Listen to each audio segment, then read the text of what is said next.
നമസ്കാരം. ഇന്നലെ ഉണ്ടായൊരു സംഭവം കേരളത്തിൻ്റെ വൈകല്യാത്മകമായിട്ടുള്ള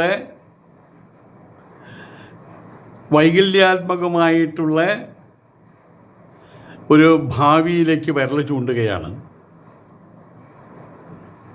കേരളം ഹൈന്ദവർക്ക് അന്യമായിക്കൊണ്ടിരിക്കുകയാണ്. കോഴിക്കോട് ഇരിങ്ങത്ത് ഗ്രീൻ ഓക്ക് കല്യാണ മണ്ഡപത്തിൽ കാറ്ററിംഗ് ജോലിക്കെത്തിയ വനിതാ ജീവനക്കാരോട്, ഹിന്ദുക്കളായിട്ടുള്ള സ്ത്രീകളോട്, ഇവിടെ ജോലി ചെയ്യണമെങ്കിൽ സിന്ദൂരം മായ്ച്ചു കളയണം എന്നും ഹിജാബ് ധരിക്കണമെന്നും അതിന് സാധിക്കില്ലെങ്കിൽ നിങ്ങൾക്ക് ഇറങ്ങി പോകാമെന്ന് അതിൻ്റെ സ്ഥാപനത്തിൻ്റെ ഉടമ ഷെരീഫ് കുമ്മോളിയാണ് ഇത് പറഞ്ഞതെന്നാണ് പറയുന്നത്. ഏതായാലും അതിൻ്റെ പേരിൽ ഹിന്ദു സംഘടനകളുടെ നേതൃത്വത്തിൽ പ്രതിഷേധം പല സ്ഥലങ്ങളിലായിട്ട് ശക്തമാകുകയാണ്. ഇവിടെ നമ്മളുടെ TG മോഹൻദാസ് അവർകളുണ്ടല്ലോ, അദ്ദേഹത്തിൻ്റെ പ്രസ്താവനയ്ക്ക് ഇപ്പോൾ ശക്തിയേറുകയല്ലേ ചെയ്യുന്നത്. നിരത്തണം, വേറെ മാർഗമില്ല. ആ ഒരു അവസ്ഥയിലേക്ക് കാര്യങ്ങൾ എത്തിച്ചേർന്നിരിക്കുകയാണ്. ചേങ്കോട്ടുകോണം സംപൂജ്യ സ്വാമിജി സത്യാനന്ദ സരസ്വതിയുടെ വാക്കുകൾ അത് ഓർമ്മിക്കാം. അദ്ദേഹം പറഞ്ഞ കാര്യങ്ങൾ ഓർമ്മിക്കുന്നവർ അതിൻ്റെ അവസാനത്തെ സെൻറ്റൻസ് പറഞ്ഞാൽ ബാക്കിയെല്ലാം മനസ്സിലേക്ക് കടത്തി വിടുമല്ലോ. നീയൊക്കെ എവിടെ പോകുമെടാ ജന്തുവേ എന്നാണ് അദ്ദേഹം ചോദിച്ചത്. ചോദിക്കാനുള്ള സാഹചര്യം എന്താണെന്ന് നിങ്ങൾക്കറിയാമല്ലോ. യോഗിയെയും ബുൾഡോസറിനെയും സ്വാഗതം ചെയ്യാൻ സമയമായി കേരളത്തിലേക്ക്. ഇങ്ങനെയാണെങ്കിൽ ഈ ന്യൂനപക്ഷ സമുദായം, അവരുടെ ഇസ്ലാമിക തീവ്രവാദം ഈ നിലയ്ക്കാണ് പോകുന്നതെങ്കിൽ, ഇവിടെ ഇപ്പോൾ വസ്ത്രം ധരിക്കുന്ന കാര്യത്തിലും സിന്ദൂരം ധരിക്കുന്ന കാര്യത്തിലും അത്തരം കാര്യങ്ങൾക്ക് സ്വാതന്ത്ര്യം കിട്ടണമെങ്കിൽ ഇവിടെ പ്രതിഷേധ ജാഥകൾ നടത്തണം എന്നാണ് സ്ഥിതിയെങ്കിൽ, ഈ സാധനങ്ങൾ ഭൂരിപക്ഷമായാൽ അവിടെയാണ് സത്യാനന്ദ സരസ്വതി പറഞ്ഞ് പിന്നെ നിങ്ങൾ എവിടെ പോകുമെടാ ജന്തുക്കളെ എന്ന്. കല്യാണ മണ്ഡപം അത് ഈ സമാധാന മതത്തിൽപ്പെട്ട ആളുടെ ഉടമസ്ഥതയിലുള്ളതാണ്. കല്യാണം അതും സമാധാന മതത്തിൻ്റെ ആളുകളുടെ കൂട്ടത്തിലുള്ളതാണ്. ആയതുകൊണ്ട് അവിടെ ജോലി ചെയ്യുന്ന ആളുകളും സമാധാന മതത്തിൽപ്പെട്ട ആളുകൾ തന്നെയാവണം, അഥവാ ആ രൂപത്തിലുള്ള ആളുകൾ തന്നെയാകണം എന്ന് മാത്രമേ കല്യാണ മണ്ഡപം മുതലാളി, അവർക്ക് ന്യായീകരണങ്ങളാണ്. വന്നു കയറുന്ന ഒരാൾ, ഈ അലവലാതി ജന്തുക്കൾ, അവർ പാചകം ചെയ്യുന്ന ഹറാമായിട്ടുള്ള ആഹാരം കഴിക്കാൻ തയ്യാറാവില്ലൊരു പക്ഷേ. അവർക്ക് എന്ന് പറഞ്ഞ് തുപ്പിയിട്ട് അതിൻ്റെ ആൾക്കാർ വന്നാലേ ഹലാലാക്കാൻ പറ്റുള്ളൂ. എന്നാൽ അവർ ഈ കുപ്പായക്കാരെ ജോലിക്ക് എണിക്കൂല്ല. അതിനിവിടുത്തെ നായന്മാരും ഈഴവന്മാരും അങ്ങനത്തെ ആൾക്കാർ വേണം. അപ്പോൾ അവരോട് പറഞ്ഞിരിക്കുകയാണ് രൂപം മാറി ഭാവം മാറി വരാൻ, വരുന്ന ആളുകൾക്ക് സലാം ചൊല്ലാൻ. അതാണ് അവസ്ഥ. കോഴിക്കോട് ഇരിങ്ങത്ത് ആണ് ഈ സംഭവം ഉണ്ടായിട്ടുള്ളത്. അവിടെ കല്യാണ മണ്ഡപത്തിൽ നടന്ന ചടങ്ങിനിടെ കാറ്ററിംഗ് സേവനത്തിനായിട്ട് എത്തിയ ഹിന്ദു സമുദായത്തിൽപ്പെട്ട വനിതകൾക്കാണ് ഈ സങ്കടമുണ്ടായത്, ഈ ദുരനുഭവം ഉണ്ടായത്. ജോലിയിൽ പ്രവേശിക്കുന്നതിന് മുമ്പ് നെറ്റിയിൽ സിന്ദൂരപ്പൊട്ട് മായ്ക്കണം, നിർബന്ധമായും തലയിൽ തട്ടയിടണമെന്നും കർശന നിർദ്ദേശം നൽകുകയായിരുന്നു തൊഴിലാളികൾ എന്നാരോപിക്കുന്നു. ഇതിൽ ഏറ്റവും വലിയ രസം എന്താ, ഇപ്പം ന്യായീകരണം കൊണ്ടതെന്താ അറിയാമോ? അയ്യോ അങ്ങനെയൊന്നും പറഞ്ഞില്ല, മുടി കൊഴിഞ്ഞ് വീഴാതിരിക്കാൻ വേണ്ടി തൊപ്പി ധരിക്കണം എന്നേ പറഞ്ഞുള്ളൂ. അത് അതിൻ്റെ പേരിൽ ഇവിടെ ആരെങ്കിലും വിപ്ലവം ഉണ്ടാക്കുന്നുണ്ടോ? ഇതിപ്പോൾ ഏത് ഹോട്ടലിലാണ്, ഏത് കാറ്ററിംഗുകാർ വരുമ്പോഴാണ് ഇത് ധരിക്കാതിരിക്കുന്നത്? അതിവിടെ ആരും പറയേണ്ട ആവശ്യമില്ല. ഇവിടുത്തെ കേസ് അതല്ല. അപ്പിക്കുപായത്തിൻ്റെ കേസാണ് ഇവിടുത്തെ കേസ്.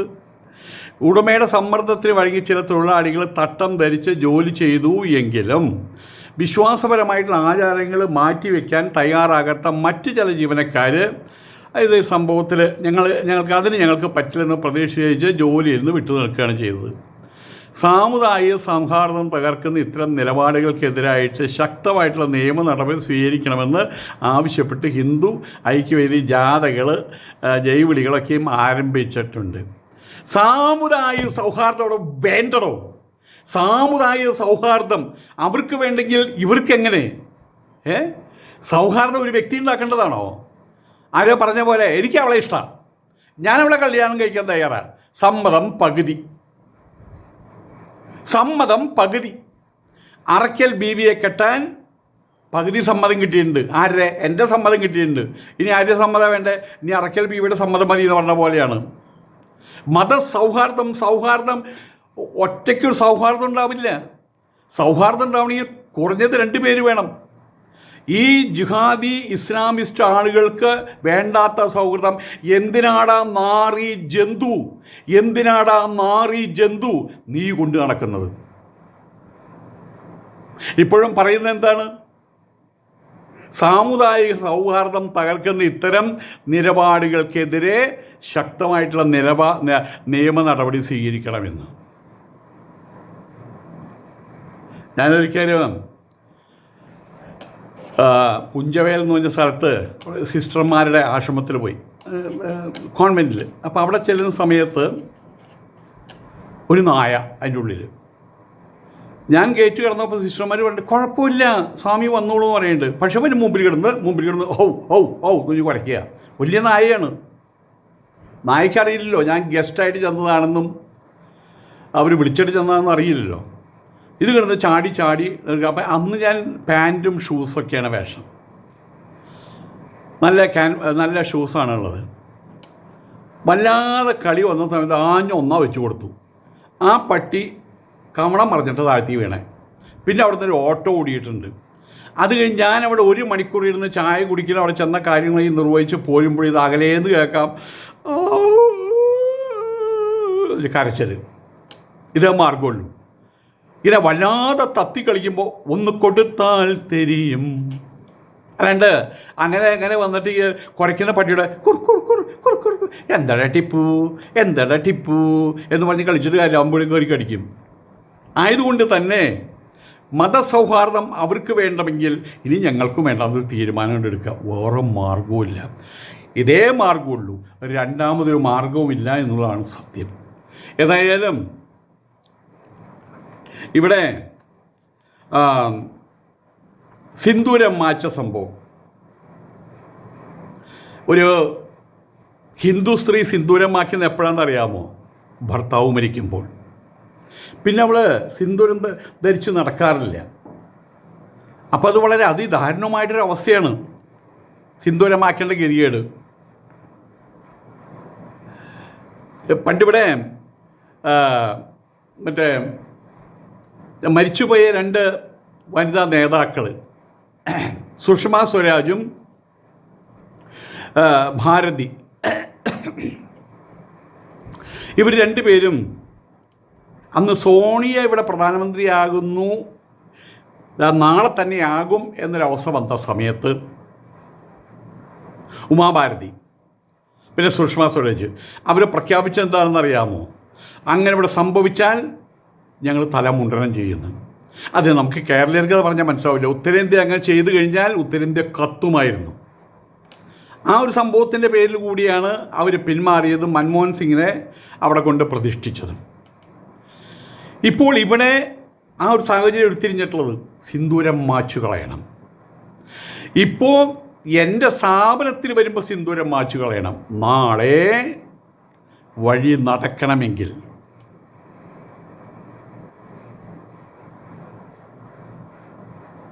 ഇതിലെന്താ തെറ്റ്?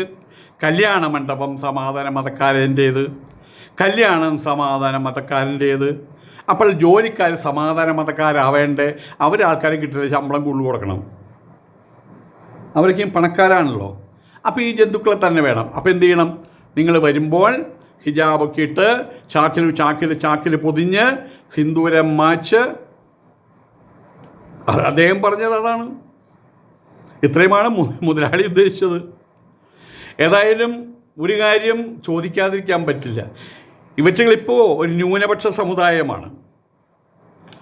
ഹിന്ദുക്കൾ ഇവിടെയുള്ളത് 56%.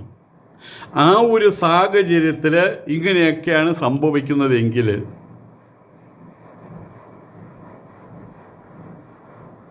ഇവറ്റകൾ ഭൂരിപക്ഷമായി കഴിഞ്ഞാലത്തെ സ്ഥിതി എന്തായിരിക്കും? ഭൂരിപക്ഷമായി കഴിഞ്ഞാൽ എന്തായിരിക്കും എന്നുള്ള സ്ഥിതികളുടെ റിഹേഴ്സൽ, അതിൻ്റെ സൂചനകൾ അതാണിപ്പോൾ ഈ കാണിച്ചുകൊണ്ടിരിക്കുന്നത്. ഇവിടെ സ്വാമി സത്യാനന്ദ സരസ്വതി, ചേങ്കോട്ടുകുളം സ്വാമി സത്യാനന്ദ സരസ്വതി പറഞ്ഞതിന് വലിയ പ്രസക്തിയുണ്ട്. എന്തിനാടാ ജന്തുവെ അവരുടെ സ്ഥാപനത്തിൽ പോണത്? ആരാടാ നിനക്ക് ഞായറാഴ്ച അവധി പ്രഖ്യാപിച്ചത്? വ്യാഴാഴ്ചയാടാ ഹിന്ദുക്കൾക്ക് അവധി വേണ്ടത്. ഗുരുവിൻ്റെ ദിവസം അതാണ്.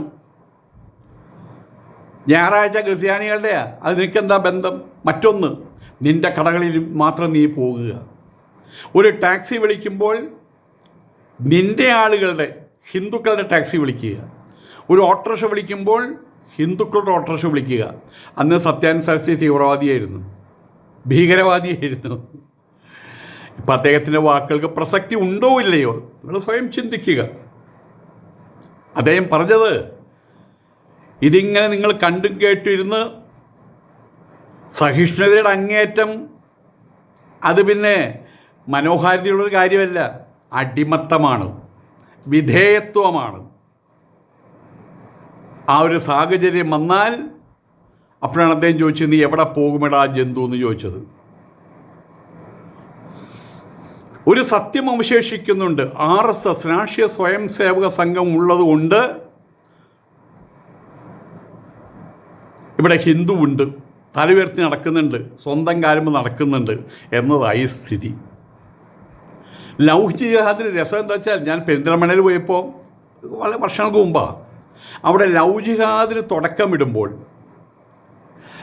CP ജനാർദ്ദനൻ പറയണം, ലവ് ജിഹാദ് ഏതെങ്കിലും പെൺകുട്ടിയോട് പോയിട്ട്, ഏതെങ്കിലും മുസ്ലിം ആൺകുട്ടി പോയിട്ട് ഒന്ന് കണ്ണടിച്ച് കാണിക്കുക, അല്ലെങ്കിൽ വിസിലടിച്ച് കാണിക്കുക, അല്ലെങ്കിൽ എന്താ പേര് ചോദിക്കുക.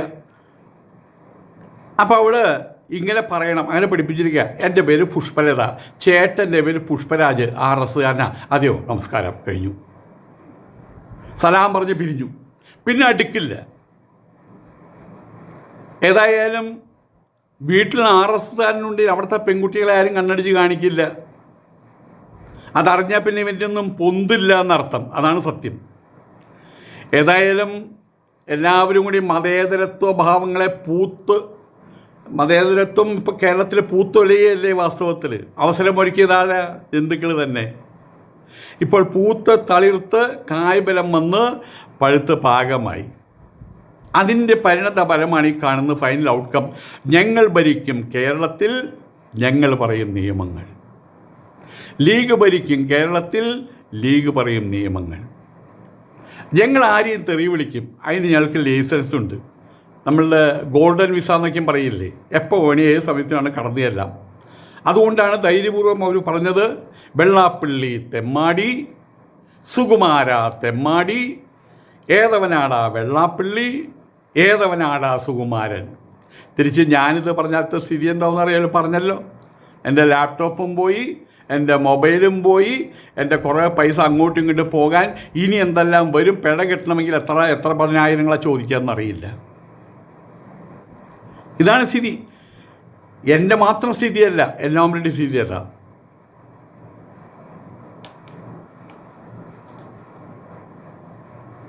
ഹിന്ദു സംസ്കാരം ഇപ്പോൾ കേരളത്തിൽ തീച്ചൂളയിലാണ്. ഹൈന്ദവർ കൂടുതലും നിസ്സഹായതയോടുകൂടിയിട്ട് നോക്കിയിരിക്കുകയാണ്. അവിടെ അധിക്ഷേപം സഹിക്കുന്നു, അപമാനം സഹിക്കുന്നു. ഇപ്പോൾ ഇതാ സിന്ദൂരം തൊടാനുള്ള അവകാശമില്ല എന്ന് പറഞ്ഞപ്പോൾ അതും ഒരു പരിധിവരെ സഹിക്കുന്നു. വസ്ത്രധാരണം ഹിജാബിട്ടേ മതിയാവൂ. അങ്ങനെയും തീവ്ര ഹിന്ദുത്വ ഭാവത്തിൻ്റെ പ്രസക്തി ഏറി വരികയാണോ, ഏറ്റിക്കൊടുക്കുകയാണോ ഇവിടുത്തെ ഇസ്ലാമിസ്റ്റുകൾ? കുറേയൊക്കെ സ്വയം കൃതാനർത്ഥം തന്നെയാണ്. പ്രബുദ്ധരാണ് ഞങ്ങൾ, മതേതരരാണ് ഞങ്ങൾ മതത്തിൻ്റെ സങ്കുചിത ഭാവങ്ങളിലേക്ക് വരുന്നവരല്ല, ഞങ്ങൾ ഹിന്ദുക്കളാണ്. അവർക്കാണിപ്പോൾ ജിഹാദികളുടെ അടിമപ്പണി പത്യമായിട്ട് മാറിയിട്ടുള്ളത്. അപ്പിക്കുപ്പായക്കാർ വീട്ടിൽ പണിക്ക് നിർത്തില്ല, പൈസ കൂടുതൽ കൊടുക്കണം. പിന്നെ അവരെ ആൾക്കാരെ അപമാനിക്കാൻ വേലക്കാരിയുടെ നിർത്താൻ അവർക്ക് താല്പര്യമില്ലല്ലോ. ഏതായാലും ഹിന്ദു ഐക്യവേദി ഈ സ്ഥാപന ഉടമയ്ക്ക് എതിരെ ഇന്നലെ ജാഥ നടത്തിയിട്ടുണ്ട്, ജൈവിളികൾ നടത്തിയിട്ടുണ്ട്, പല സ്ഥലത്തും നടത്തിയിട്ടുണ്ട്. 56% ഹിന്ദുക്കൾ ആണ് കേരളത്തിലുള്ളത്. ഈ സാഹചര്യത്തിൽ പോലും മതതീവ്രവാദി ഇസ്ലാമിസ്റ്റുകളുടെ ആക്രമണത്തിൽ നിന്നും രക്ഷ തേടിയിട്ട് തെരുവിലിറങ്ങുകയല്ലേ ഹിന്ദുക്കൾ? ഗതികേടല്ലേ അത്? ഞാൻ വെറുതെ പറയുന്നതല്ല, ആലോചിച്ച് നോക്ക്, ഓർത്തു നോക്ക്.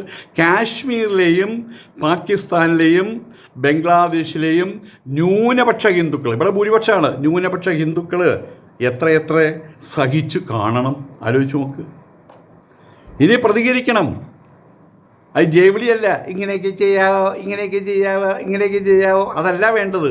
പല്ലും നഖവും ഉപയോഗിച്ച് എതിർക്കണം. നിമിത്തമാത്രം ഭവ സഭ്യസാചി, 2 കൈകൊണ്ടും യുദ്ധം ചെയ്യുന്നവനായിട്ട് മാറുക അല്ലയോ അർജുന. ബാക്കി ഞാൻ നോക്കിക്കൊള്ളാം. നിഹതാ പൂർവമേവ, അവരേക്ക് ഞാൻ നേരത്തെ കാച്ചി കഴിഞ്ഞിട്ടുള്ളതാണ്. നീ ഒരു നിമിത്തം മാത്രമായാൽ മതി.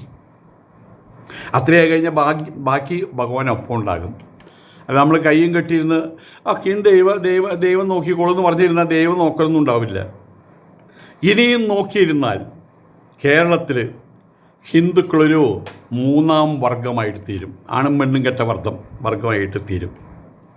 മുസ്ലിങ്ങളുടെ ദൃഷ്ടിയിൽ പോലും പെട്ടുകൂടാത്തവരായിട്ട് മാറും, തൊട്ടുകൂടായ്മയുള്ളവരായിട്ട് മാറും, അയിത്തജാതികളായിട്ട് മാറും. അവിടേക്കാണ് പോക്ക്. ഇപ്പോഴങ്ങനെ ആയല്ലോ. അറബിക്കുപ്പായവും അപ്പിക്കുപ്പായവും ഇട്ട് പ്രേതരൂപികളായിട്ട് നടക്കേണ്ടി വരും ഇവിടുത്തെ ഹിന്ദു സ്ത്രീകൾക്കടക്കം. കോഴിക്കോട് ഇരിങ്ങത്ത് ഷെരീഫ് കുമേരിയുടെ ഉടമസ്ഥതയിലുള്ള ഗ്രീൻ ഓക്ക് ഇനി വേണ്ട എന്ന് തീരുമാനിക്കാൻ കഴിയുമോ? ജാഥ നടത്തിയിട്ട് കാര്യമില്ല. ഇവിടെയാണ് ടി ജെ മോഹൻദാസിൻ്റെ പ്രസ്താവനയ്ക്ക് പ്രസക്തിയേറുന്നത്. പ്രശസ്തി ഇവരെ കയറ്റിക്കൊണ്ടിരിക്കുകയാണ്. നിരത്തണം എന്ന പ്രസ്താവനയ്ക്ക് വേറെ മാർഗമില്ല. ഈ ന്യൂനപക്ഷം ഇങ്ങനെയാണെങ്കിൽ അതിന് വർദ്ധിച്ചാലത്തെ സ്ഥിതി എന്താണ്? സത്യാനന്ദ സരസ്വതിയുടെ വാക്കുകൾ, നീ എവിടെ പോകുമെടാ ജന്തുവേ, നന്നായിട്ട് ഓർമ്മിക്കുക കേട്ടോ. ഒന്നും കൂടി ഹിന്ദുക്കൾ ഊർധ്വൻ വലിച്ചു തുടങ്ങിയിട്ടുണ്ട്. ഇനിയും വൈദ്യനായിട്ടുള്ളൊരുവൻ്റെ, സദാ യോഗിയായിട്ടുള്ളൊരുവൻ്റെ, അവതാര പുരുഷനായിട്ടുള്ളൊരുവൻ്റെ സമാഗമത്തിന് വൈകിച്ചുകൂടാ. പ്രാർത്ഥിക്കാം നമുക്ക്, സ്വാഗതമോതാം, പ്രാർത്ഥിക്കാം നമുക്ക്. ജയ് ശ്രീറാം, ജയ് ബജരംഗ് ബലി, ജയ് മോഡിജി, ജയ് യോഗിജി, ഭാരത് മാതാ കി ജയ്. നമസ്കാരം.